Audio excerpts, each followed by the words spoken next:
Olá, meus nobres. Começando aqui mais um episódio do podcast Horário Nobre. Hoje, de uma maneira diferente, gente. Quero pedir desculpa por conta da minha voz, né? Amanheci com a faringite. E também porque o episódio de hoje é muito especial. Eu estou com um convidado aqui muito especial. Talvez seja uma das maiores histórias de superação de vida que você vai ouvir e escutar na sua vida. Então, com muito prazer, com muita honra, eu tenho meu amigo e irmão, meu amigo de infância, aqui comigo para a gente bater um papo, meu amigo Helder. Seja bem-vindo, meu irmão. Oh, Glória. Só agradecer, Daniel. Muito obrigado mesmo pelo convite. Estou empolgado aqui. Estou empolgado porque se tem uma coisa que eu gosto nessa vida é de conversar. É de conversar. Uma prosa, e ainda mais conversar com um amigo de infância, meu amigo. Estou muito ansioso até para poder compartilhar com vocês um pouco dessa história. E também mandar um abraço para minha querida Olho d'Água das Flores, que vai estar aí acompanhando a gente, né? Meu conterrâneo Helder. Um abraço para todo mundo aí, meus familiares, meus amigos, pessoal de Olho d'Água, acompanha aí. Se inscreve no canal, dá uma força pro canal, não é isso, Helder? Com certeza. Né? Segue lá no Instagram, né? A gente vai estar falando isso mais na frente. E, Helder, como eu falei, é uma honra ter você aqui, né? Um privilégio. Uma honra toda minha. E fala pro pessoal aí que tá querendo conhecer você, né? De onde você vem, a sua história, como é. Eu sei tudo, né? Mas a sua profissão, a sua família, comece do começo mesmo, que a gente vai chegar lá nessa história maravilhosa que a gente tem para contar. Olha, para quem não me conhece, meu nome é Helder, né? Helder Lisboa. Eu sou nascido em Olho d'Água das Flores mesmo, uma cidade maravilhosa. Particularmente, eu acredito que não existe nenhuma cidade melhor do que Olho d'Água para morar. A cidade mais bonita do Brasil, viu? É uma cidade gostosa de se viver. A energia, a vibe de lá é incrível. A gente viaja, vai para outros lugares, mas sempre a gente tem aquela saudade de voltar para Olho d'Água. Da terrinha. Eu nasci lá, né? Minha família é praticamente todinha de lá, de Olho d'Água. E recentemente eu tive o prazer, a honra de viver algo extraordinário, né? E algo que me faz ser muito grato por toda a experiência que eu pude viver, né? Que, como vocês sabem, eu passei por um problema de saúde chamado leucemia, né? Que é um câncer no sangue. E até, de certa forma, até para quebrar um pouquinho essa palavra câncer, que é muito forte. Na realidade, tudo hoje existe um tratamento, sabe? Tudo hoje existe um tratamento.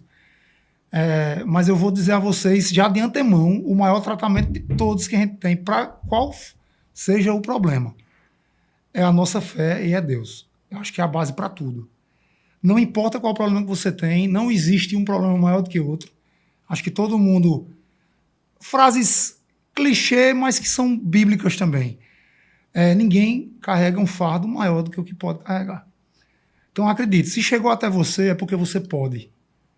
Só que a gente precisa de meios para conseguir alcançar isso. E o principal deles é deitar no colo de quem? Papai do céu. Papai do céu. Certo. Exatamente. E a gente vai falar muito sobre isso hoje, sobre essa questão da leucemia. Né? Que não vejam como um bicho de sete cabeças.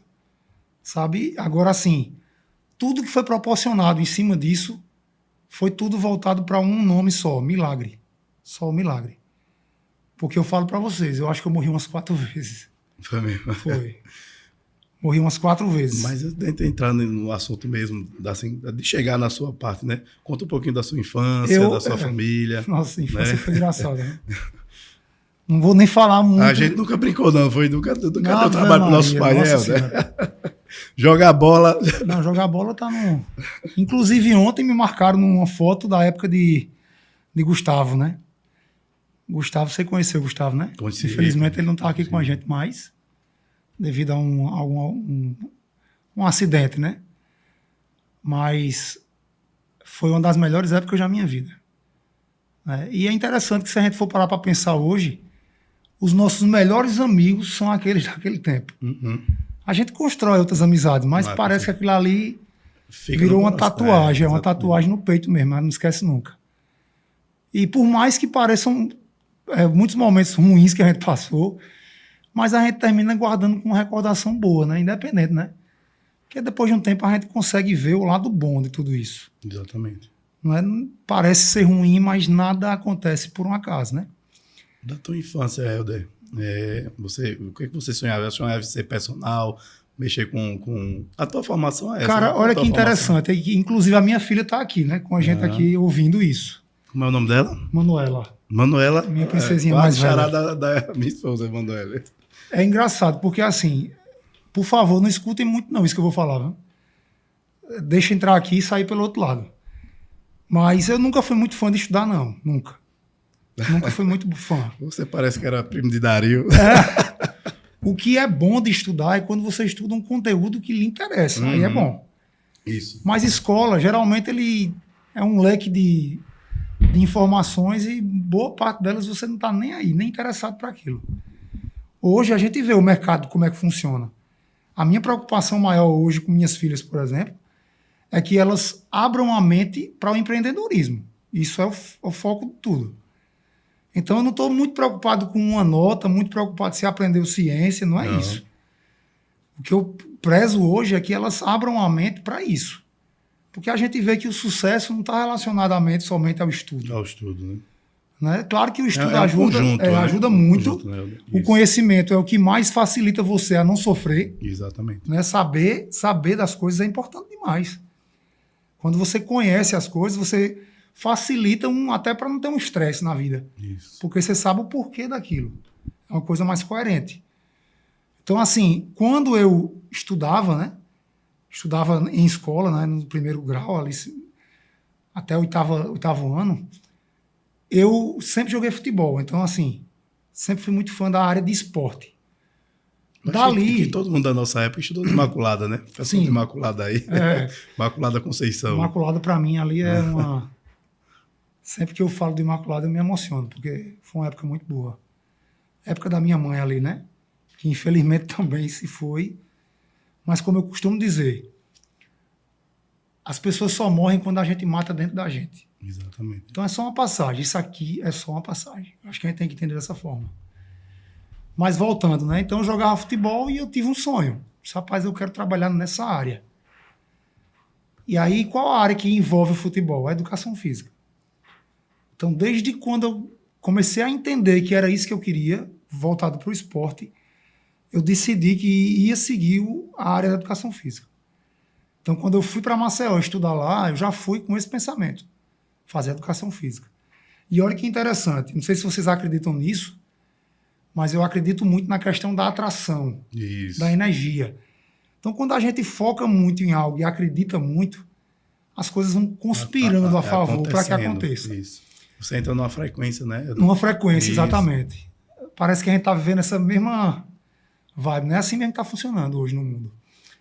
Então, quando eu fui para a faculdade, eu tinha certeza na minha cabeça que eu ia voltar para Olho d'Água, eu ia abrir uma academia lá, ia gerar emprego na minha cidade e ia mudar a vida das pessoas lá. Que é algo que eu até falo como um gatilho para todo mundo que estiver vendo isso aqui. Se a minha filha me perguntar hoje, pai, vai trabalhar de novo? Digo, não, pai não vai trabalhar. Pai vai fazer a diferença na vida das pessoas. O meu menino pergunta do mesmo jeito, de novo.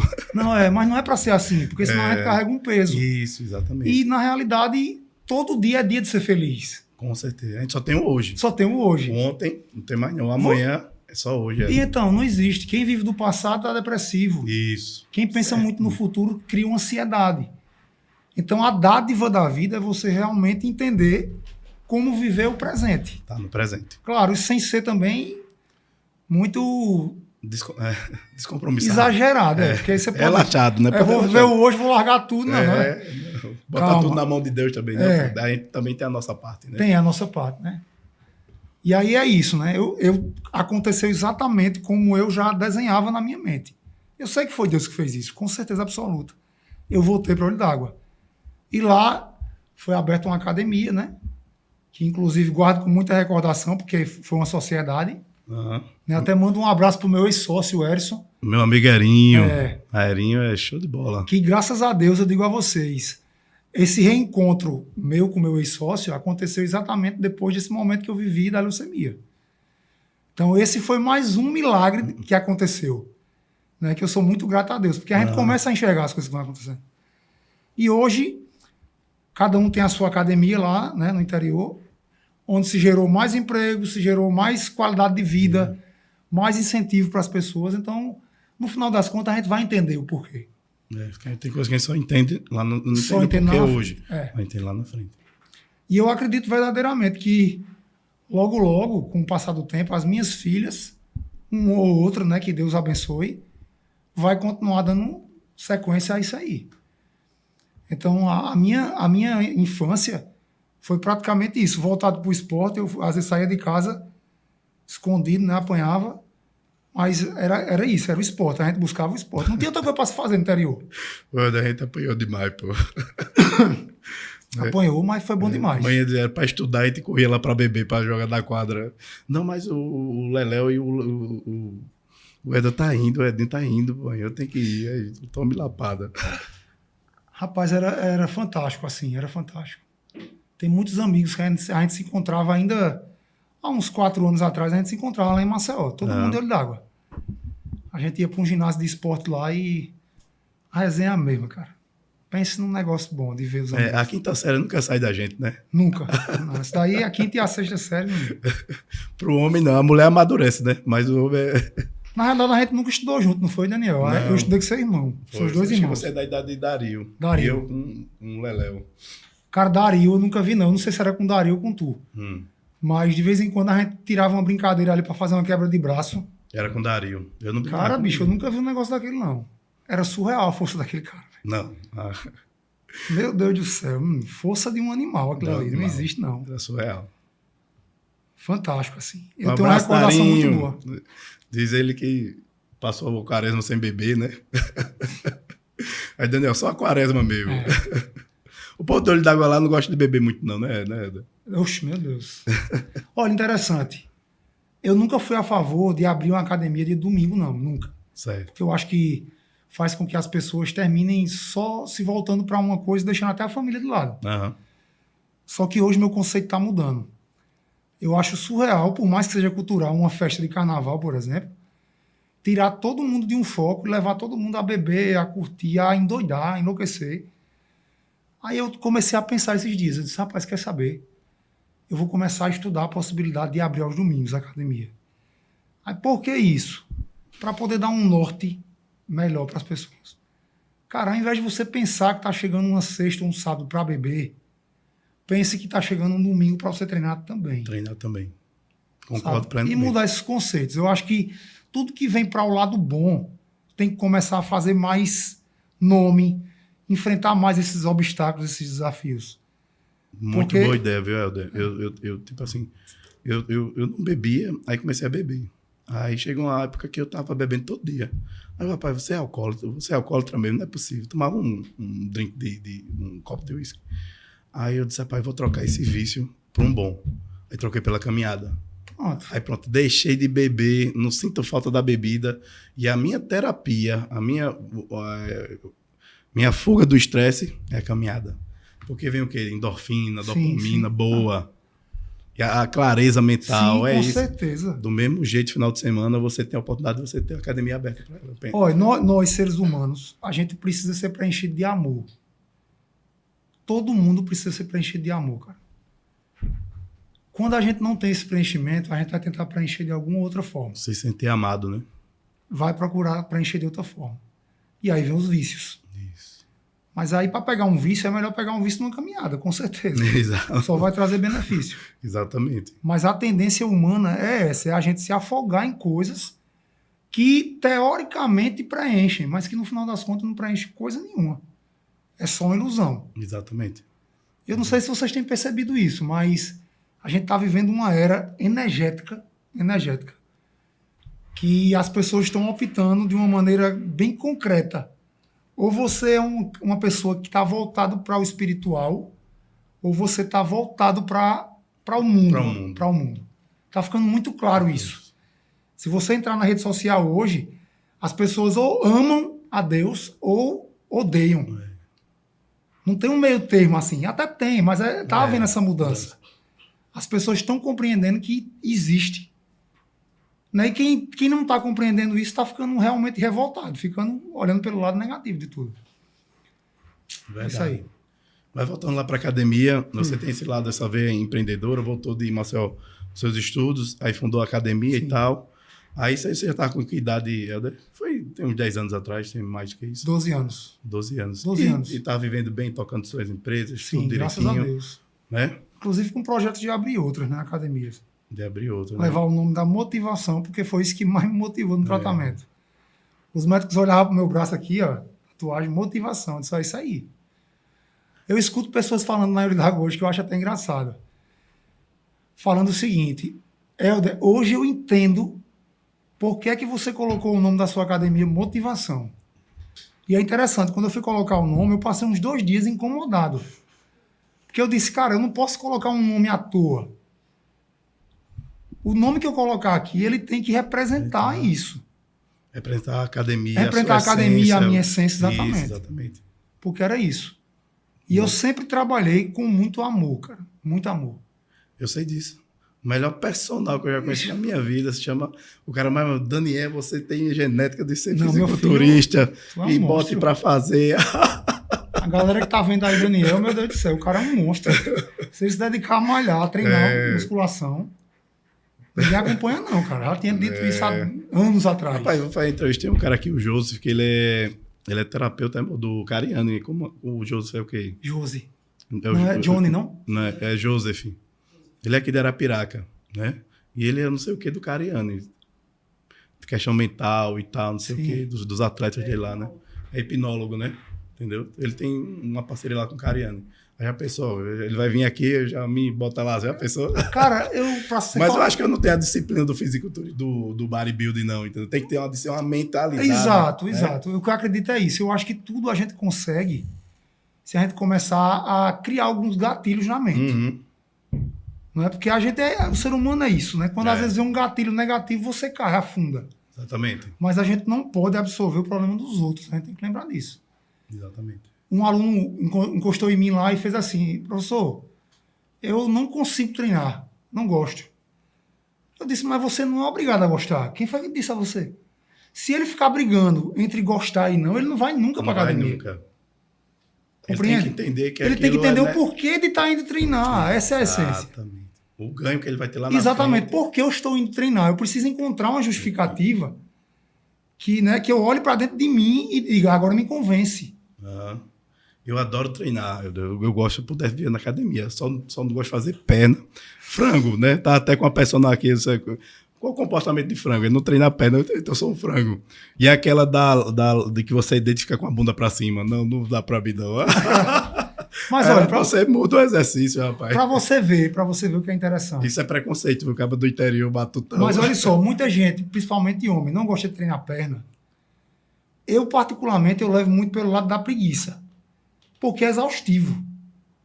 Mas por que é exaustivo? Porque eu penso logo em pegar muita carga. Mas quem disse que você tem que pegar muita carga? Quem disse que você precisa estar morrendo ali? Se você for treinar membros inferiores com uma carga reduzida, eu lhe garanto, você vai encontrar prazer em executar. A gente tem que parar de querer abraçar uma coisa que não nos pertence. Eu não sou bodybuilder, eu não trabalho para ficar grandão. Então, por que eu estou querendo me acabar num treino, ficar exaustivo, aquele treino ali cansativo? Não é esse o propósito. Aí falta acompanhamento, né? Exatamente. Aí muitas vezes o acompanhamento que falta é esse gatilho na mente. Isso. Pare de colocar as metas erradas. Tem que saber qual é o seu objetivo. Exatamente. Eu quero treinar por quê? Eu quero treinar porque eu quero estar mais saudável para poder acompanhar minhas filhas, para poder... Quando tiver um momento de diversão, eu poder ter esse contato com elas. Poxa, eu vou para um parque com minhas filhas, não posso me divertir porque eu estou cansado? Isso. Não justifica. Não justifica. Não. Tá acontecendo isso comigo. Ou cansado, ou você fica ali bebendo uma cerveja, o menino, entendeu? Eu vi isso no carnaval do ano passado, a gente foi para um parque aquático. Em vez de eu beber, tava lá brincando. Parecia o Barrão lá, o menino brincando, não sei o que, é a melhor coisa do mundo. Aí eu digo, não é frustrante a gente não conseguir isso? Exatamente. Então a gente tem que colocar algumas metas também que vão nos fazer feliz em relação a isso. Por que eu trabalho? Você descobrir por que eu trabalho. Eu trabalho para fazer bem às pessoas. Cara, quando você sai de casa pensando em fazer bem às pessoas, o prazer de ir trabalhar é outro. Ô, Helder, eu falo muito de propósito, né? E eu achava que isso é coisa balela de coach, negócio de propósito, não sei o que, não é você ganhar dinheiro. Mas na vida a gente vai amadurecendo, vai percebendo algumas coisas, você vai concordar com isso, que quando você entende que você tem que ter um propósito alinhado com Deus, sim, Entendeu? É que as coisas vai para frente. Você descobrir por enquanto você não descobrir, as coisas não acontecem. Você já percebeu isso? Já. Olha, esses últimos 10 anos, antes de ter esse problema que eu tive, a minha meta era me tornar milionário. Por que você quer ser milionário? Eu também. O único sentido na minha cabeça para ser milionário não era nem tanto uma questão de dinheiro, mas era uma questão de liberdade financeira. Eu acreditava que me tornar milionário geraria uma renda passiva que me desse condições de ficar tranquilo. Aí você vai para a Bíblia. Vamos para a Bíblia falar disso. Vamos. O que acontece? Um determinado cidadão, vendo que sua produção estava crescendo, ele pensou, o que é que eu vou fazer? Eu vou construir um celeiro maior para acumular tudo isso que eu estou conquistando, produzindo. Então foi o que ele fez. Ele destruiu um menorzinho que ele tinha, construiu um bem maior, acumulou um monte de coisa lá, pegou uma rede e disse, agora eu vou me deitar. Porque agora eu tenho o suficiente de viver. Aí foi que Deus disse a ele, seu tolo, não sabes tu que hoje será teu dia. Quer dizer, o cara acumulou, e naquele dia era o dia que ele ia embora. Entende? Então o propósito não está no material, né? Aí você começa a entender que o propósito de acumular, de juntar, de investir, tem que ser algo que Deus permite, primeiramente, Ele que vai permitir. Exatamente. Então, se você não estiver pronto, Daniel, para ser milionário, Deus não vai lhe dar a condição para isso. Às vezes você pensa, não, eu quero ser milionário. Mas será que se você tivesse essa condição, você seria maduro para enfrentar essa situação?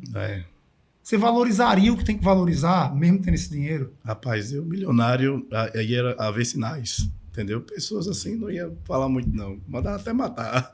Você entende? Isso. Brincando. Não, estou entendendo. Não, estou falando da mentalidade do cara que não está preparado para ter Exatamente. milhão. Primeira coisa que era fazer é estragar a família dele. Exato, que é a coisa mais importante. Exato.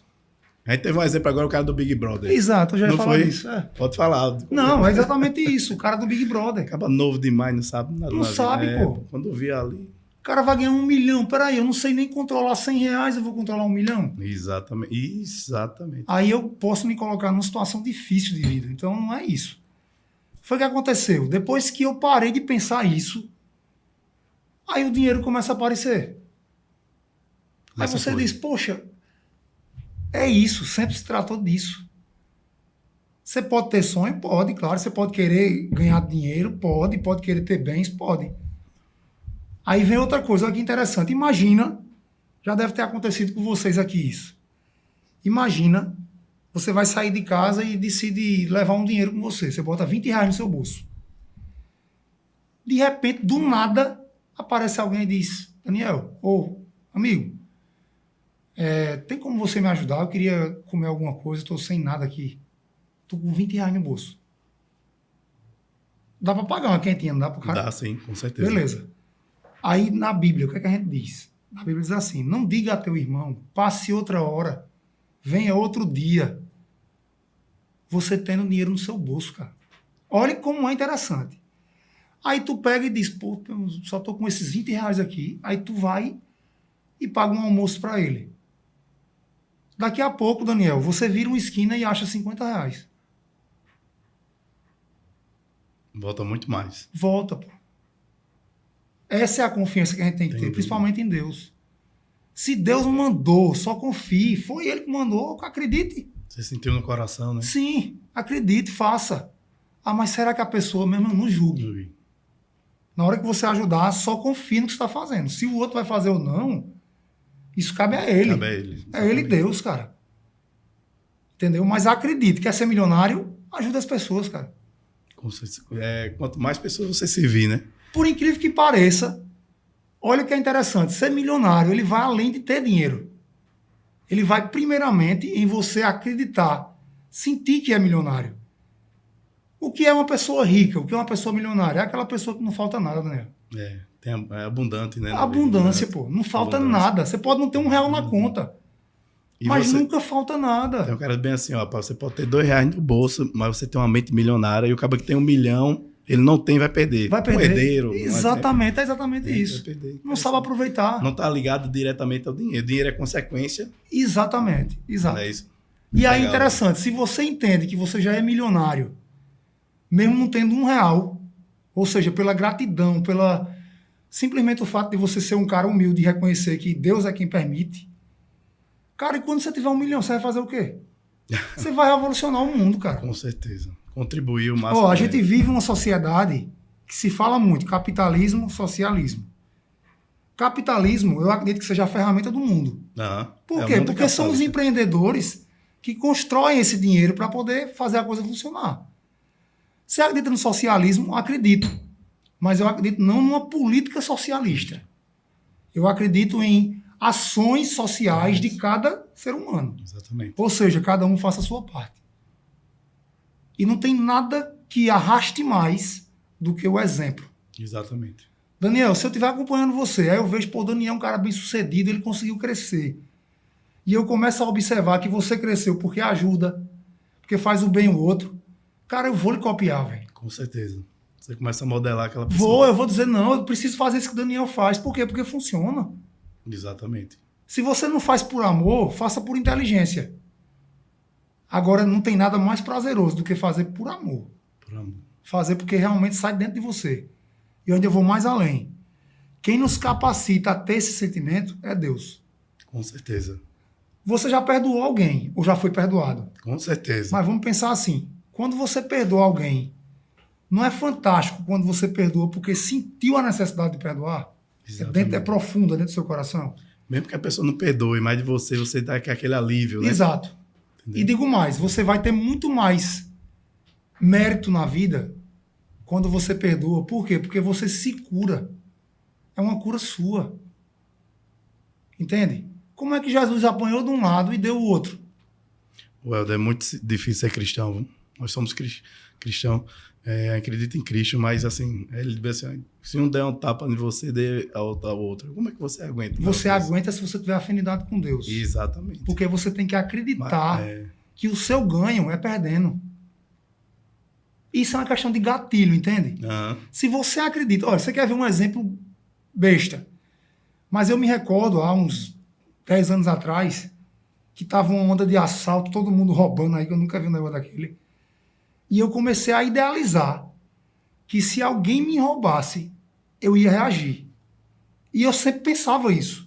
Se alguém vier me roubar, eu vou reagir. Se alguém vier me roubar, eu vou reagir. E aquilo ali fui maquinando. Cara, eu não estava sendo roubado, ninguém foi me roubar. Mas eu estava idealizando e criando uma coisa na minha mente que, se por um acaso acontecesse, Daniel, para eu reagir, ia ser muito rápido. Por quê? Porque eu desenhei aquilo, ia ser instantâneo, meu amigo. Você estava se preparando. Já estava me preparando para aquilo. Então, pense o contrário. Se alguém me assaltasse, eu vou entregar tudo. Depois eu conquisto de novo. Exatamente. Você vai ser assaltado na paz. Na paz. Olha que loucura. Entende? Mas é tudo questão de gatilho. É como você enxerga as coisas. Entende? Seu filho vai e responde. Não fique triste por ele ter respondido. Entenda que ele pediu sua ajuda para que você agora o oriente. Exatamente. Se você é empreendedor, Daniel... E hoje, Helder, a questão do filho, a gente está vendo a questão do celular, cara, você vê a criança nervosa. E se você não entender que o celular está fazendo aquilo com ela, você bate no menino, aí piora uma coisa que já está, né? Eu entendi isso, aí eu pego o menino, esse controle, entendeu? Tudo isso. Olha, só abrindo um parêntese. Eu não sei se vocês concordam com isso, mas eu acredito que vão, de certa forma, entender. Mas eu acredito que na gravidez é possível se passar toda a energia para um filho. Então, teve uma época que a minha filha, Mariana, que é a filha do meio... São quantos filhos? São três. Três meninas. Melinda, a mais nova, né? Que pensa na menina. Mariana e Manu, né? Mas olha que interessante. Na época da gravidez de Mariana, eu vivi muitos conflitos com minha esposa. Então a gente discutia, a gente falava alto. E eu falo alto por natureza. Já falo por natureza. Todo mundo fala mais baixo. Cara, mas eu não consigo, é de mim. E o que é que acontece? A Mariana, quando ela nasceu, ela não ficava nos meus braços. ela não ficava. Ela tinha medo do tom da minha voz. Aí eu fui orientado por uma psicóloga a começar a pedir perdão a ela por isso. E explicar a ela que o pai não fazia por mal. Olha que interessante. E várias vezes ela dormindo, eu ia no ouvidinho dela e dizia, painho, eu te amo. Me desculpe pelas vezes que eu falei alto. Mas isso para consertar. Compreende? Hoje a gente tem um relacionamento muito melhor. Ah, que legal. E eu digo mais, ó, Manu, eu disse a ela esses dias, a Manu, ela aprende na dor. Porque você conversa, não absorve. Aí tem que ir pra dor. Normal, é novinha, né, Manu? Mariana, a do meio, ela aprende no amor. Isso, cada um tem um temperamento. Tem, cada um tem temperamento. Se eu falar alto com Mariana, meu Deus do céu, ela se destrói. É um gatilho totalmente negativo, então eu não posso fazer isso. Muito bem. Aí, deixa eu saber, aí você vinha vivendo a sua vida tudo bem, tudo tranquilo. Tudo tranquilo. Quando foi que começou essa questão sua, que você sentiu que estava adoecendo, doente? Rapaz, agora vamos começar as histórias dos milagres. Vamos pro milagre. Porque, olha só, eu gosto muito de jogar futebol, né? E tem um grupo lá na minha cidade que a gente jogava junto. E aí caiu a pandemia, né? Que foi um período triste para muita gente, infelizmente, mas tudo tem um propósito, eu creio. Foi o que aconteceu. Durante esse momento de pandemia, que a gente parou tudo, inclusive até a minha academia parou, que eu tive que me virar nos 30 para resolver como continuar, eu me encontrava com meu irmão e mais alguns amigos para a gente jogar futebol. E aí chegou a época da vacina, que foi aquela polêmica. Toma, não toma? Aquela vacina ela vai fazer efeito ou não vai? E aí eu tomei aquela AstraZeneca é o nome, né? Só que ela tem uma atuação diretamente na corrente sanguínea. E quando a gente fala de corrente sanguínea, a gente vai logo para a medula, que é onde produz sangue. Isso. Mas quem era que ia pensar em nada, que ia acontecer alguma coisa? Eu tomei a vacina. Não estou dizendo que foi ela, mas foi muita coincidência. Após uns 15 dias, eu comecei a observar que estavam aparecendo algumas manchas roxas na perna. Não só na perna e na mucosa, na boca. Apareceram muitas petecas, muitas bolsinhas de sangue. Eu achei estranho, né? Comecei a... E, principalmente, eu estava me sentindo muito cansado. Era um cansaço estranho. Uma falta de ar, eu só falava, minha gente, eu não estou entendendo esse cansaço que eu estou sentindo. Determinado dia, eu senti um cansaço extraordinário, assim, uma coisa...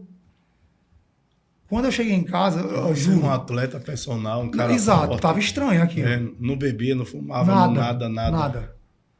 Eu estava em casa e já sonhando com outro dia de jogar de novo, ao vício, quando a gente entrega. Isso. Que é algo que eu até hoje vivo assim. Se eu tiver que jogar hoje futebol e eu ver que aquilo ali está me tirando do foco da minha família, eu paro. Porque a gente tem que ter controle, não se entregue totalmente. O equilíbrio, né? O equilíbrio. É você começar a ter esses gatilhos para ir identificando, né? E foi o que aconteceu. De madrugada eu acordei com Mariana, minha filha do meio, vomitando. Não tinha nada a ver, cara. Não tinha nada a ver. Ela estava ótima, eu estava bem. Só que quando eu acordei, eu senti aquele gosto de sangue na boca. Aí fui pro banheiro. Quando eu olhei, uma bolsa de sangue gigantesca na boca. Eu digo, não, tem alguma coisa errada. E aí a gente foi para Santana fazer o exame, né? Quando a gente fez o exame, as minhas plaquetas, que é o que coagula sangue, estavam muito baixas. Na hora, quando a gente vê um exame desse, na hora você já pensa logo numa leucemia. Isso. E aí corremos para Maceió. Quando a gente chegou lá, que fez os exames, não deu leucemia. Deu PTI. PTI, em outras palavras, é púrpura trombocitopênica idiopática. Um tipo de trombose. Não. É uma... Pode gerar, mas não é isso não. A PTI é exatamente a plaqueta baixa. Certo. Só que é um nome mais científico. Plaqueta baixa. Beleza. Significa dizer o quê? Que se eu tiver um ferimento, ele vai demorar para coagular. Só que quando eu cheguei lá em Maceió, eu estava com 3.000 plaquetas. O normal é entre 150.000 e 450. Caramba. Eu estava com 3.000. Percebe? E o que é que pode acontecer? Eu posso, de repente, ter hemorragia interna. Posso sangrar por dentro e morrer. E aí, naquele momento ali, a gente começou a fazer uma utilização de uma medicação. Só que olha que interessante, voltando uns 2 meses antes de tomar a vacina. Por isso que eu digo que Deus estava presente o tempo todo. Eu comecei a sentir, Daniel, que eu ia passar por algo, que eu ia ter que me afastar da academia. Isso era tão forte dentro de mim, velho, tão forte, que é inacreditável você pensar que isso era real. E eu sentindo que eu precisava treinar minha equipe, eu digo, rapaz, eu preciso treinar minha equipe a entender que ela tem que ser uma empresa autogerenciável, que ela não pode depender de mim. E até então ela dependia muito de mim. A gente teve uma reunião, teve 2, e eu vinha falando isso com eles. Minha gente, ó, eu não sei o que vai acontecer, mas eu sinto que vou passar por algo, que eu vou ter que me afastar. Era muito forte dentro de mim, Daniel. Muito forte, muito. Eu passei uns 6 meses me tratando de PTI, e isso eu fui trabalhando na empresa para poder fazer com que ela se tornasse mais autônoma. Certo. Determinado dia, fui fazer um check-up quando olhou o aparecimento de blastos. Blastos são células jovens que se manifestam, produzem uma quantidade grande. É como se você estivesse jogando areia num ralo. Uma hora vai entupir. Vai entupir. E é um processo muito rápido. Você tem que ter uma ação rápida. Porque se tiver em grande quantidade no sangue, você pode morrer. Isso era 2020, já no auge da pandemia. Sim. Aí quando a gente fez o exame, foi 2021, quer dizer. 2021. Quando a gente fez o exame que deu blastos, eu não sabia nem o que era isso. A minha esposa se assustou na hora. Quando viu, ela não disse nada. Eu só vi que ela estava assustada. Quando a gente foi pegar o diagnóstico com o médico, ele disse, ó, você está com leucemia, LMA, mieloide aguda. E o tratamento, quimioterapia e transplante de medula. Pronto, ali naquele momento, por mais que eu tivesse fé, na minha cabeça, eu não voltava mais. Porque quando se fala em leucemia, a gente já tem essa ideia de que é morte. Até a gente chegar lá em São Paulo e ver que não é bem assim. E aí, já na hora que a gente fez o exame, que deu lá os blastos, eu fui internado. Passei 6 meses na Unimed. Já ficou no hospital, já? Já fiquei direto. Já começamos a quimioterapia. E aí eu até falei anteriormente aqui, antes da gente estar gravando, do caso daquela Fabiana Justus. Para você ver o que é interessante. Que até algo que eu falo hoje aqui, orientando a qualquer pessoa que passe por isso.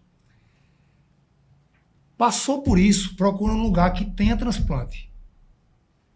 Porque Maceió não é o lugar. Não estou querendo dizer com isso que não presta Maceió, não é isso. Mas lá não existe um centro de transplante. Então a experiência que eles têm nunca vai se comparar a um lugar que você já faz o transplante. Ah, com certeza. Então eu passei por 4 quimioterapias. Mas entenda, na primeira, qual o objetivo da quimioterapia? É destruir a célula cancerígena. Exatamente. Então, se eu fiz a quimioterapia e a célula cancerígena destruiu, eu estou curado. Certo? Só que com o tempo, ela pode voltar. Leucemia em criança, geralmente elas conseguem a cura só na quimioterapia. Mas raramente com o adulto ele vai conseguir a cura com quimioterapia. Ele teria que fazer o transplante. E aí começa a batalha para descobrir a compatibilidade. Pessoas que podem ser doadoras de medula. Primeiras pessoas que você faz o exame são da sua família. É irmão, é pai, filho, dependendo da idade. E olha só, isso é estatística. A cada 6 irmãos que você tem, 6, vamos supor que você desenvolveu uma leucemia e tem 6 irmãos. 1 pode ser compatível. 1. Olha só a estatística, como é que funciona. Eu fiz um exame com meu irmão, só tem um irmão legítimo, ele foi compatível, e fiz um exame com o irmão por parte de pai, e ele também foi compatível. Cara, isso... É Deus. Não, meu irmão, já foi um milagre aí, entendeu? Um milagre Com certeza. São coisas que estão na minha cara, assim, de milagre, que não tem como você questionar a presença de Deus, não tem como. Não tem como. E olha que interessante, quando eu fui ser apresentado a meu irmão por parte de pai, eu meio que relutei, eu não queria conhecer. Mas é por quê? Porque eu fiquei com receio da minha mãe ficar triste com aquilo. Uhum. E aí meu irmão Leandro foi lá e forçou a situação, terminei conhecendo. E aí quem diria que um dia ele seria um doador? A minha mãe não está aqui, ela não sabe disso. Mas imagina se ela tivesse e dissesse, meu Deus do céu. Aí você vai começando a entender que nada nessa vida acontece por um acaso. Por acaso. A gente só tem que confiar mais. Pô. E a lógica de Deus não é reta, né? Não, é não. Vai por aqui que você... A lógica de Deus, cara, é totalmente... totalmente. Quanto mais você quer ter domínio sobre a sua vida, parece que mais as coisas dão errado. Exatamente. Sabe? É por inteligência. Cara, confie em Deus que tudo vai dar certo. Se tem falta de sabedoria, peça a mim que eu te dou. O que você pedir, eu vou dar, porque eu sei a sua necessidade. O Helder, aí você começou o tratamento, aí era quimioterapia, e você ia aguardando, como é que é Pronto, isso? quando eu fiz a primeira quimioterapia... Qual foi o estágio mais difícil, assim, que você disse agora? Quando eu fiz a primeira quimioterapia, eu já podia ter feito o transplante. Por quê? Porque a gente conseguiu zerar as células. Uhum. Só que aí depois de um mês, eu tinha que fazer outro exame, mielograma. Quando eu fiz o exame, apareceu mais um pouquinho de blasto. Aí eu tive que entrar em quê? Quimioterapia de novo. Só que cada quimioterapia, Daniel, me coloca um risco de vida. Ou melhor, um risco de morte. De morte. Por quê? Porque a quimioterapia, ela detona sua imunidade. Então você fica susceptível a qualquer coisa, a qualquer doença. Em hospital aqui. Em hospital, principalmente. Aí, em uma dessas quimioterapias, teve um momento no quarto lá que eu comecei a sangrar pelo nariz. Quando a gente fez o exame, eu estava zerado de plaqueta. Eu não tinha plaqueta. Ninguém até hoje acredita como foi que eu fiquei vivo.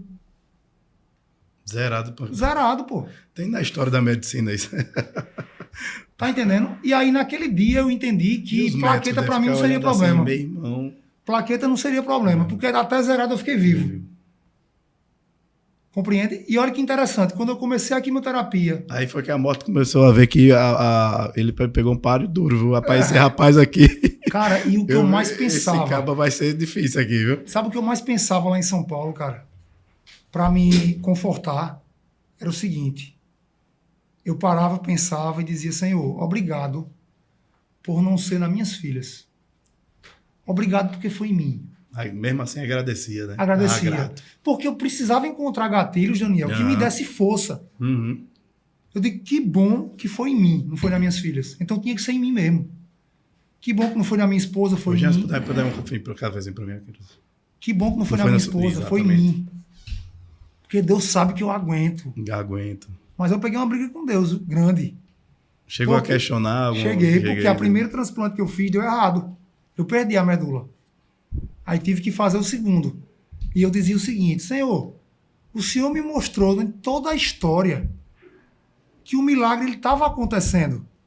E para concretizar isso era a minha vida, eu ia ficar vivo.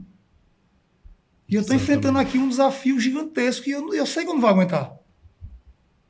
Eu dizia, o Senhor disse a mim que ia dar certo e o Senhor não está cumprindo. Só que, Daniel, eu tô aqui contando a história, cara. Exatamente. E lá você tava, só não desse certo se você tivesse morrido. Conclusão. Cara. Tava dando certo. Exatamente. Só que na minha visão... É o imediatismo. Exatamente, perfeito. Que é claramente compreensível também, né? Sim, claro. Nós somos muito fracos, né? Quando eu me vi nessa situação... Eu tô com a gripinha, já tô... Ai, meu Deus, porque eu gripei. Né? Quando eu me vi nessa situação, eu também dizia a Deus, digo, Senhor, o Senhor sabe que eu sou humano. Que é natural a gente ficar meio tristinho assim. Eu tenho que falar mesmo, tô com raiva. E ele sabe disso. Sabe, eu tô com raiva, tô chateado, porque o Senhor me disse uma coisa, eu não tô entendendo mais nada. Entendeu? Mas aí foi quando eu tive a certeza que, na realidade, Daniel, em momento algum, ele me tirou do colo dele, cara. Certinho. Nenhum momento, nenhum. E lá, Helder, você nesse tratamento, aí você tinha complicações, tinha mais... Desde me passou algumas coisas que melhoraram aqui, aí parecia outra coisa. Eu vou falar das complicações e só em resumo, a minha última consulta com o médico de São Paulo, é o que ele me disse. Ele disse, Helder, de tudo que um tratamento de leucemia, tudo que pode trazer, né, como efeito colateral, depois do transplante, você só teve tudo. Menino do céu. Tudo. Ele disse tudo. Se livrou de Tem nada. gente que tem uma rejeição de pele. Tem gente que tem uma rejeição de intestino. Você teve de fígado, de boca, de pele, de intestino. Todas as rejeições. Tudo. Porque Tem assim, pessoa- é o trabalho de você encontrar a medula compatível, Sim. não é isso? Que já é...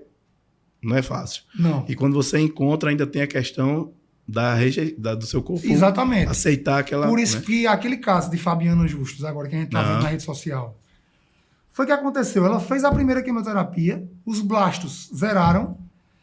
Ela estava onde? Simplesmente no melhor hospital talvez do Brasil, do planeta. Graças Não a sei. Deus tem todas as condições. Mas pelo menos do Brasil É, que é o Albert Einstein. isso. Então, o que foi que lá fizeram? Na hora que ela entrou com a leucemia, já foram buscar os doadores, cara. Eu só vim buscar depois de 3 meses. Você entende? E outra, depois que você vai no banco de dados de doadores, demora mais ou menos 3. Mas no caso dela não foi assim. Agora, Helder, o que será que foi que adiantaram? Não sei e também não quero julgar a situação. Não vale nem a pena. É igual o Faustão, né? Eu acredito que tudo tem seu propósito. Tudo tem seu propósito. Do mesmo jeito que ela teve um benefício, eu também tive um. E tem pessoas que não têm benefício nenhum. Então eu sou grato pela minha história, ela tem que ser grata pela dela, tem que ser inspiração para os outros, e é assim que funciona. Exatamente. Mas ela fez tudo paralelo. Ela encontrou uma pessoa doadora de fora, estrangeira, 100% compatível.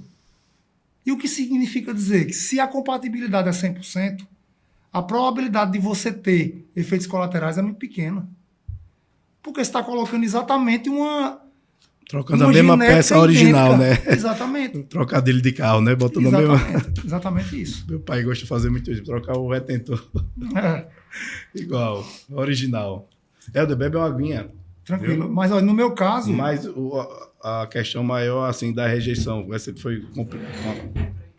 Ela vai cortar essa parte que eu não vou ficar na frente da Não, câmera. Repita a tranquilo. pergunta. Né?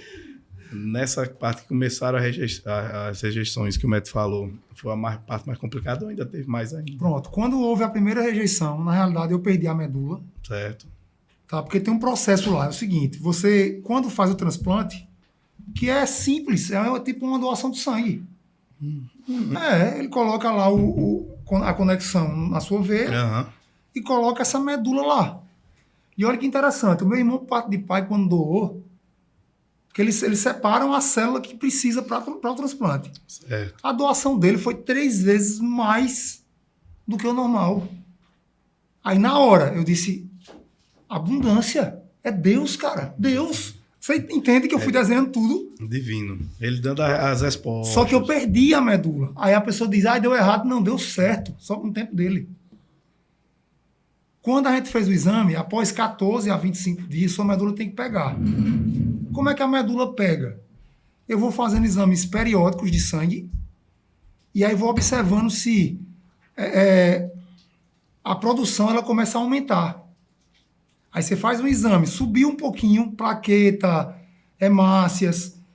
Você faz no outro dia de novo. Subiu de novo, faz de novo no outro dia. Se subir 3 dias consecutivos, se chega à conclusão de que a medula pegou.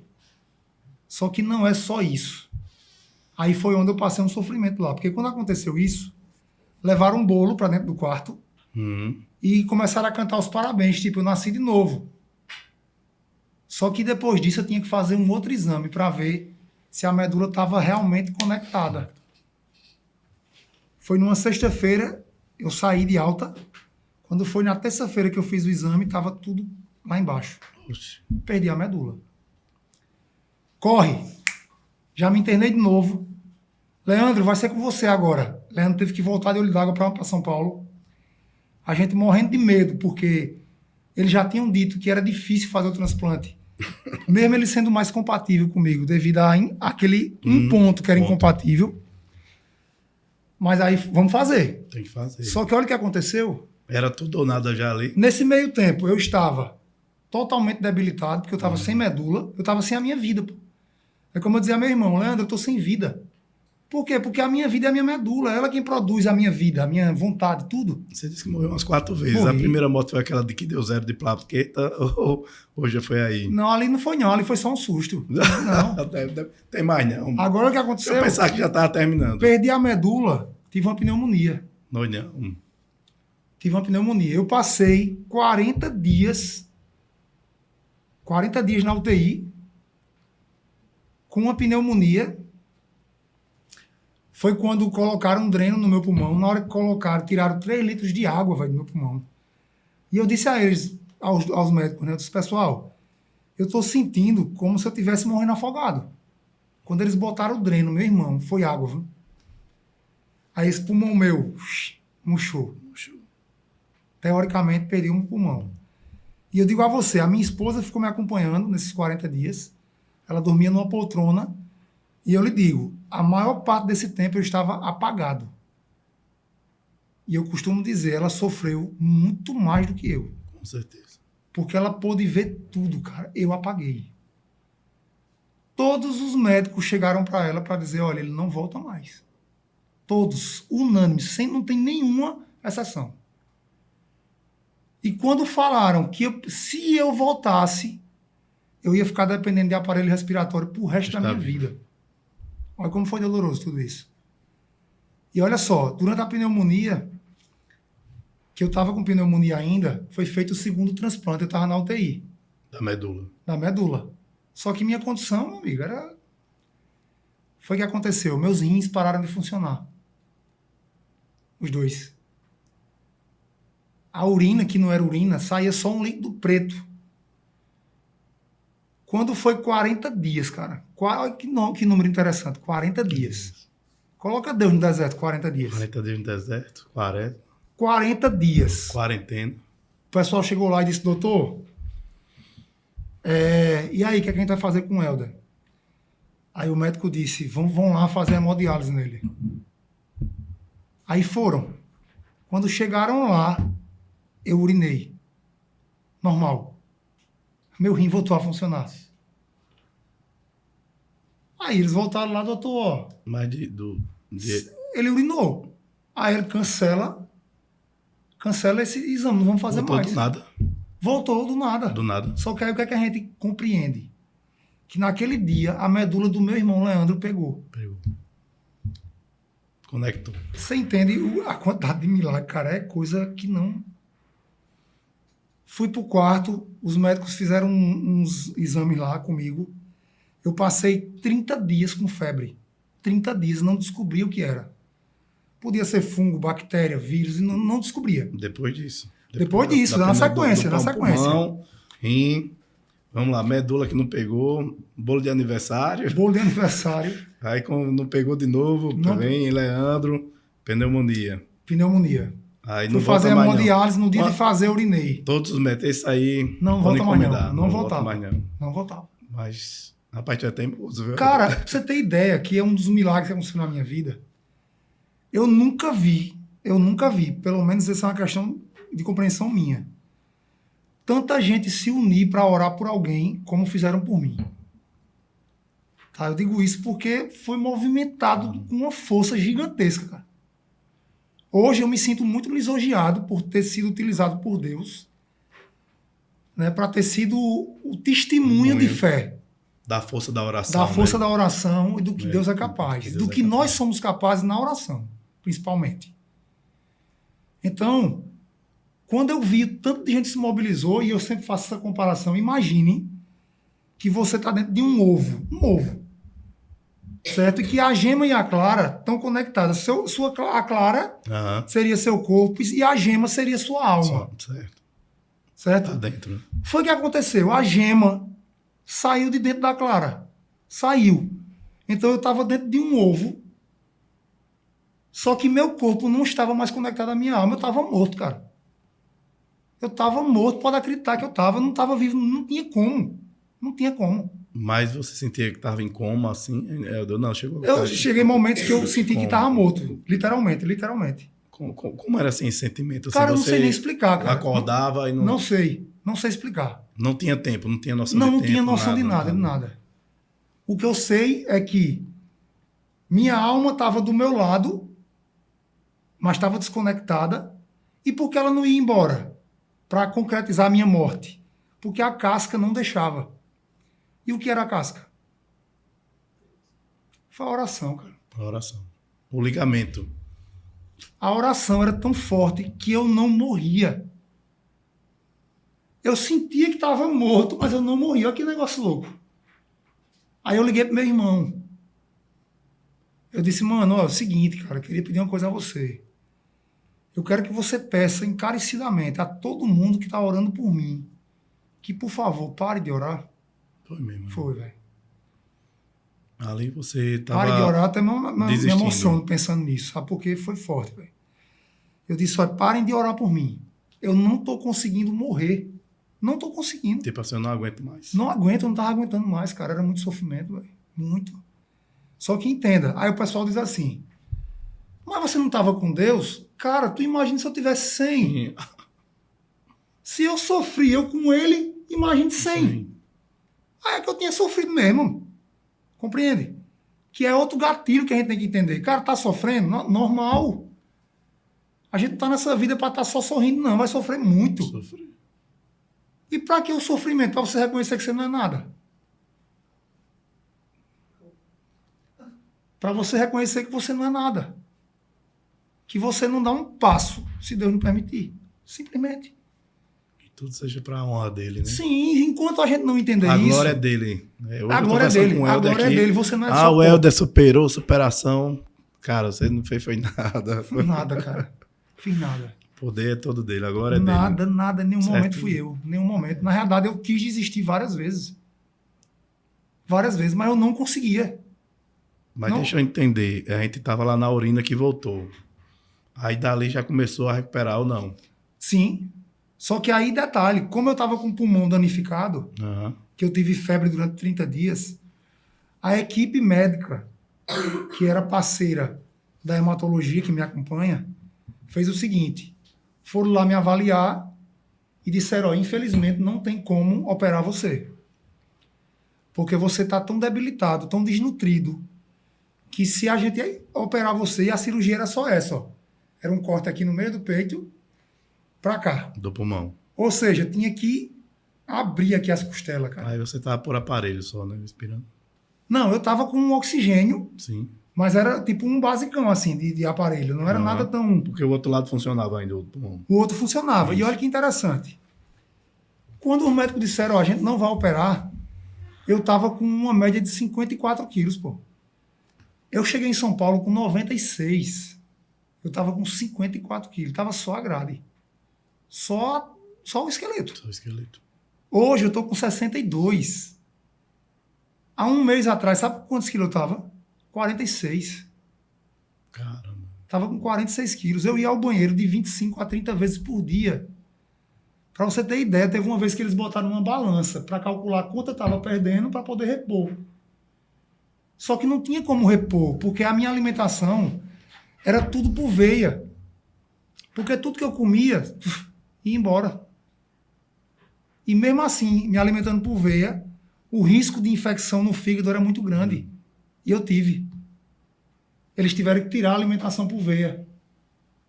Aí disseram, Helder, se daqui para segunda-feira, isso era uma quinta, se daqui para segunda-feira as medicações que a gente estiver usando não funcionarem, infelizmente a gente vai mudar a medicação, mas eu tenho uma notícia ruim para lhe dar.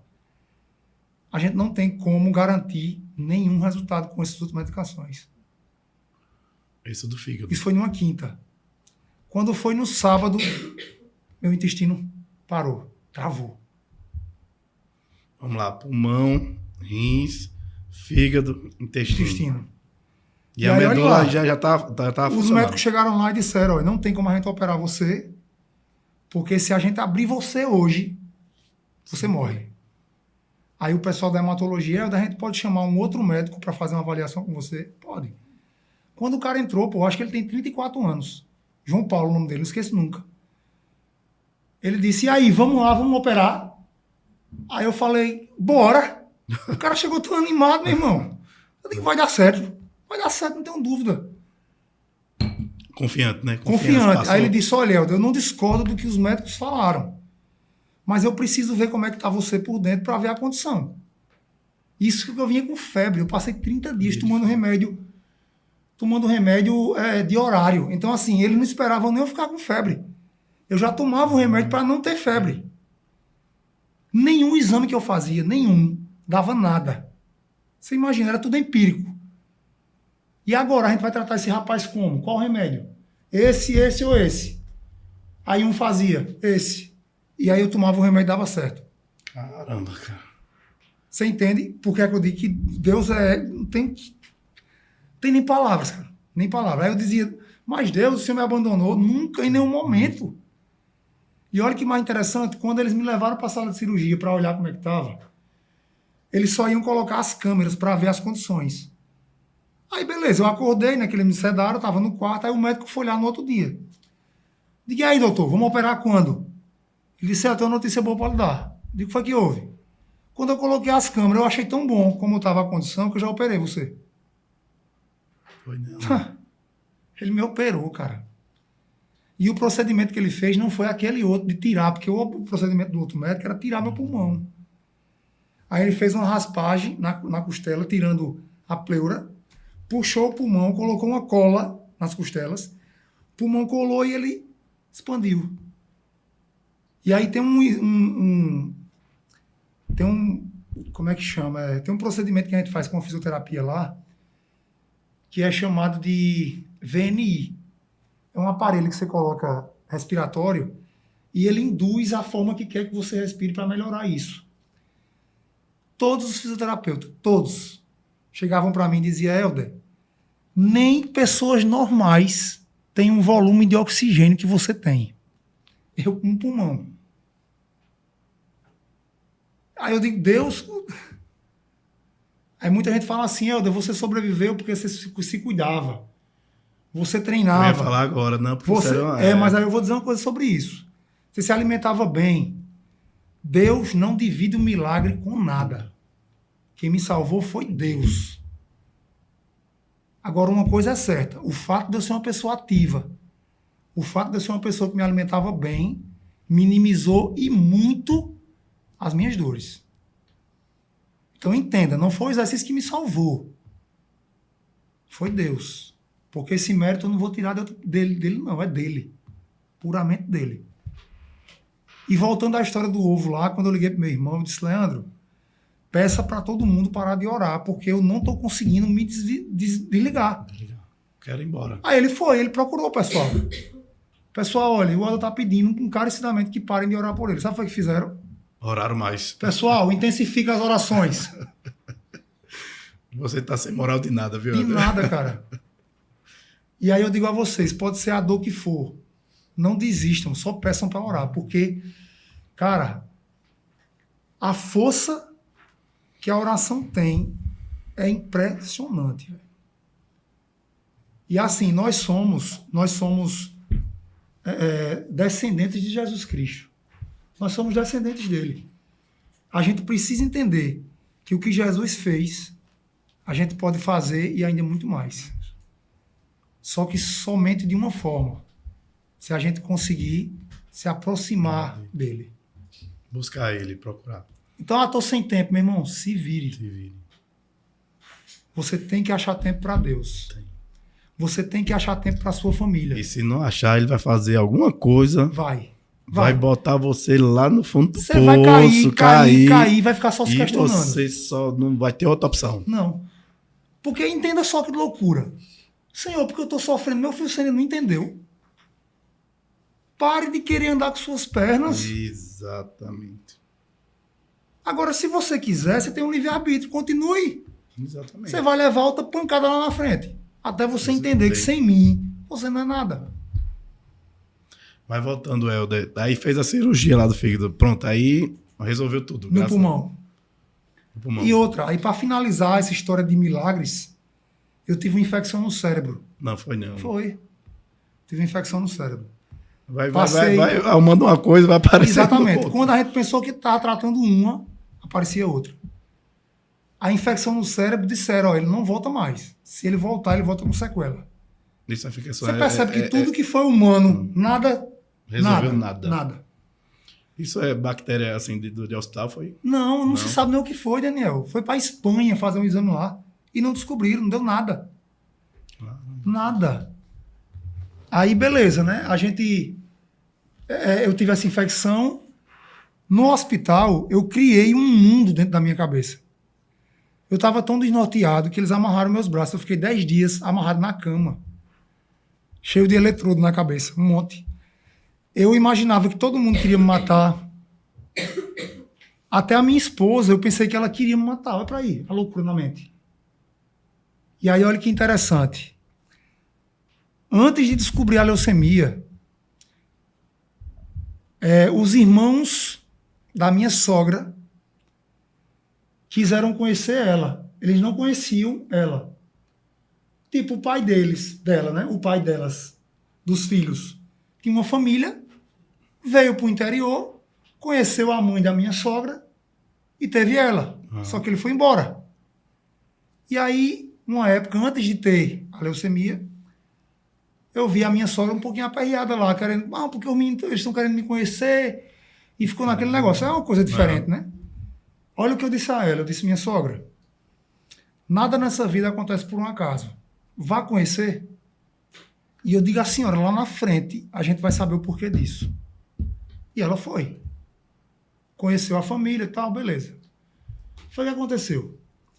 Quando eu fui sair da Unimed, eu perguntei aos médicos, os 3. Doutor Sérgio, doutor Paulino e doutora Muriel, que me acompanhavam. Eu disse, doutores, vocês querem que eu vá para onde? Todos eles, eu quero que você vá para São Paulo. Quando eu entrei em contato com a Unimed só me liberou para Recife. Por uma questão de custo. Aí eu conversei com uma moça chamada Júlia, eu faço questão de falar o nome dela, Júlia, de Palmeira dos Índios. Eu comecei a contar a minha história a ela e ela disse, eu acompanho você na rede social. Sua história, sua família, é tudo muito lindo. Ela disse, me dê 5 minutos. Ela desligou o telefone e daqui a pouco voltou.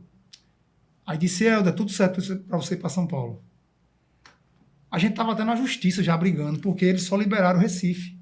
Então ela foi lá, conversou com o pessoal e liberaram para São Paulo. Essa moça trabalha na Unimed? Na Unimed. Aí ela disse o seguinte, você vai para um hospital lá chamado Lefort. Tá? Aí fomos para o Lefort. Se eu não me engano, é o terceiro hospital mais de transplante que tem lá em São Paulo. Beleza. Agora vamos para o outro milagre. Vou contar 2 seguidos, assim, 2. Quando eu cheguei lá no Lefort, a gente descobriu que o chefe da cardiologia era o irmão da minha sogra. Eu queria conhecer ela antes. Foi não. Foi, cara. Você já sabia. Cara, não tem o que dizer, entende? E por incrível que pareça, quando eu tive a infecção no meu cérebro, olha o outro milagre que envolve ele. Teve um momento lá que ele entrou. Pode botar óculos escuros. Teve um momento que ele entrou na cena da minha cabeça, na cena. E aí quando ele entrou, eu olhei para ele, parece que a esperança entrou ali de novo. Tava com 10 dias que eu tava atordoado. E eu amarrado. Isso é da bactéria do cérebro. Aí ele falou assim para mim, Helder, isso que você tá vivendo não é real. A gente tá utilizando algumas medicações que tá levando você a ter alguns pensamentos que não tem nada a ver. Alucinação. Eu vou tirar você daqui. Ele me disse isso. Aí ele disse, tá tudo bem com você? Eu disse, estão tentando me matar. E eu mostrei que estava amarrado nos braços. Isso foi porque eu construí na minha cabeça. Cara, ele disse, você vai ficar bom. Não foi 5 segundos. Minha mente voltou totalmente. Eu voltei. Acordei. A sensação que eu tive na hora é que estava entrando uns flashes de luz na minha mente. E meu cérebro deu um reset. Compreende? Aí eu fui compartilhar isso com ele. Ele disse, Helder, nesse dia, eu coloquei a mão sobre você, orei e disse, Senhor, ou leve logo ele ou cure. Pois naquela hora ali, pum, eu voltei. Para mim, ele não entrou, não foi na parte que ele era irmão da minha sogra, porque ele era o cardiologista lá, não. Para mim, o milagre foi esse. Porque nessa solução aí, a única pessoa que eu confiei foi nele. Compreende? Foi a única pessoa que eu confiei, cara. Quando ele entrou na sala lá, que eu vi, ali chegou, me emocionei. Pô. Chorei. Eu lembro que eu chorei na hora. Sabe? E a gente passa, nossa mente é uma ferramenta que, se a gente não tiver cuidado, minha gente, você não tem noção de quantas vezes eu pensava na minha morte. Eu pedi a Deus, Senhor, pelo amor, por favor, me leve. Eu não estou aguentando mais. Do começo do tratamento até o final foram quanto tempo? Rapaz, eu acho que eu fiquei, em geral, eu fiquei 11 meses internado em São Paulo. 11 meses. Eu não fiquei direto, fiquei 6 meses, depois eu fiquei mais 5. Fiquei mais 5 meses internado na Unimed em Maceió. E a única vez que eu vim para aqui, que eu tive uma primeira alta, eu vim porque eu estava fugindo de São Paulo. Eu até disse a meu irmão, eu estou indo, mas eu não estou em condições de ir, eu não estou. Mas eu vou, porque eu não vou morrer aqui, eu vou morrer lá, em casa. Meu pensamento era esse. Certo. Aí foi quando eu tive aquele problema no intestino, voltei para São Paulo, que já quebrou um mundo lá, porque eu tinha medo de voltar lá. Mas depois que eu enfrentei, eu comecei a ver todo mundo como uns anjos na minha vida. Porque foram uns anjos na minha vida. Sabe, sou muito grato e hoje eu ainda mantenho contato com muita gente de lá. E aí depois que eu voltei para lá, foi que depois de, acho que uns 40 dias, meu intestino parou. Mas não parava por nada. E olha que eu fui de jatinho, de Maceió para São Paulo. E eu digo a vocês, foi a pior viagem da minha vida. Porque a pessoa, jatinho, né? Meu amigo, eu fui numa maca desse tamanho aqui, que eu não conseguia nem me mexer. E detalhe, com uma diarreia e o médico me limpando daqui até lá. E olhe mais, eles fizeram uma escala na Bahia. Ou seja, eu passei 6 horas para chegar em São Paulo. Meu irmão foi de avião direto para cá, para lá, para São Paulo, chegou primeiro que eu. Digo, meu Deus, eu tinha que passar por isso mesmo. Então, só agradecer, vamos embora com fé e acabou. Aí depois que você ouviu a voz, que você... Me reconectei. Reconectei. A partir daí, o que aconteceu? Cura? Não, aí, nesse momento agora, meus pensamentos todos se voltaram para vida. Então, eu voltei para viver, voltei com vontade, voltei com sonho, voltei com projeto. Voltei de um jeito que eu estou precisando parar, porque eu percebo que a minha mente está muito acelerada e meu corpo está lento. Então, eu tenho que respeitar meu corpo. Isso. Ele precisa descansar mais, eu preciso dormir mais. Entendeu? Então, eu tenho que ter isso acima de qualquer coisa, por enquanto. Porque só essas vezinhas. Eu vim para aqui agora porque eu não podia negar um convite desse jamais. Eu vim. Vou dar um jeito. Sério mesmo, foi. Mas eu falei para você, não se esforce, não. A gente tem todo o tempo do mundo. Rapaz, pra vocês terem ideia, antes de sair do Maceió, uma dor da poxa no meu intestino. Você vê que até agora eu não precisei ir pro banheiro. Foi. Tipo, o que é isso? Água. Cara, é Deus. Eu não tomei nem água. Deus, eu não tenho dúvida disso. Ele tá segurando tudo aqui. Mas eu cheguei no banheiro lá, já saí assim, né? Andando, né? Quando cheguei na porta do banheiro masculino, fechada. Digo, moça, tem outro banheiro não? Tem um ali no final do corredor. Eu fui. Cheguei lá, fechado. Eu fui para qual banheiro? Da mulher. Da mulher, meu amigo. Eu digo, eu vou entrar aqui, que eu não vou morrer. Na hora que eu entrei, meu amigo, pense no desastre. E olha que eu tinha 4 potinhos para colher, para poder fazer um exame. Não consegui pegar um. Vindo para cá. Digo, e agora? Como é que eu vou fazer? Digo, Senhor, tá na tua mão, vamos embora. De lá para cá, eu não fui no banheiro. Nenhuma vez. Aí, é porque você tem que dar esse testemunho. Porque eu tinha que vir, pô. E eu tenho essa certeza dentro de mim. Entendeu? Essa semana agora, lá, esse final de semana, eu tenho um testemunho para dar em 2 igrejas. E eu vou. Entendeu? Por quê? Porque não se trata de mim. Isso, de Deus. É de Deus, cara. E tem pessoas que estão precisando ouvir essa... Cara, e outra coisa, ó, Deus, Jesus Cristo. Eu não posso dizer que eu sofri, não, pô. Sofreu ele. Por nós, né? Por Tinha nós. nada a ver. Olha, e ainda vou dizer um negócio só para a gente concretizar algo aqui. Não sei se vocês já ouviram isso. Não tire o argueiro do olho do teu irmão tendo uma trave no teu. Em outras palavras, não perca seu tempo tentando corrigir o outro. Isso. Porque você não vai corrigir nunca. Nunca. E se você parar para focar em corrigir você, talvez você não termine sua vida se corrigindo. Então não gaste sua energia. Não gaste. Foque em você. Se aproxime de Deus, peça sabedoria para que você haja certo. Você faça o que é bom para as pessoas, independente dos outros. Independente. Ninguém muda ninguém. Você pode ser um exemplo. E o exemplo arrasta. Exatamente. Agora, mudar o outro, ninguém é capaz de fazer isso. Só Deus. Helder, meu irmão, estamos chegando ao final. Então, tranquilo. Rapaz, nem se me emocionou, não foi, meu? Cara, é só agradecer a você pelo seu esforço, entendeu? Tô emocionado aqui. Eu sabia que ia emocionar a gente, mas o que a gente tá fazendo aqui é um propósito Sim. para chegar... Glorificar a Deus. acima de tudo, né? Exatamente. Toda a honra, toda a glória seja dada ao Senhor, né? E para finalizar, Helder, eu sempre pergunto, faço assim, pro convidado, né? Manda uma mensagem para uma pessoa que está dentro do seu coração, manda uma mensagem, porque aqui vai ficar gravado, né? Suas filhas, seus netos, vão lá na frente, ó, o papai estava lá dando entrevista. O que tiver no seu coração, você fala aí pro pessoal.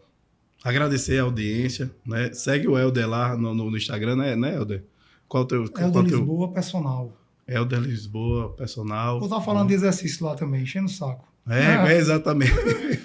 Eu tava vendo você, bora, não sei o que. Aí eu com a preguiça de ir, aí eu fui por conta, o bicho tá... Poxa, o cara vem de uma leucemia, tá treinando e eu aqui não. Mas eu sou um pamonha mesmo, né? Não, e eu faço questão de treinar e filmar. Isso. Pra olhar e dizer, minha gente, para de desculpa. Desculpa, exatamente. Para exatamente. com isso, Vai lá, o pessoal também se inscreve no canal, a gente vai estar no YouTube, Povo de Olho d'Água. Eu acho que aqui tem que ser a maior visibilidade do canal até hoje. Com o Helder. Oxi. Vamos divulgar aí o pessoal do Sertão, né? Aí, Helder, para finalizar aí, manda uma mensagem aí do seu coração aí pro pessoal. Cara, na realidade, a minha mensagem maior de todas, primeiramente, vai para minha esposa. Sabe? Porque, assim, o tempo que ela passou comigo lá, o que eu ouvi todo mundo falando lá é que muitos casamentos acabaram porque o marido desistiu da sua esposa ou a esposa desistiu do marido. Então, assim, a força que ela teve para continuar comigo lá foi crucial, assim, para uma recuperação. Tá? E esse é o recado, dizer que eu a amo muito, de verdade. Sou muito grato a Deus por tê-la como companheira. E também quero agradecer porque quem salvou a minha vida de verdade foram todos que deram as mãos e pararam um pouquinho do seu tempo para colocar o joelho no chão e orar por mim.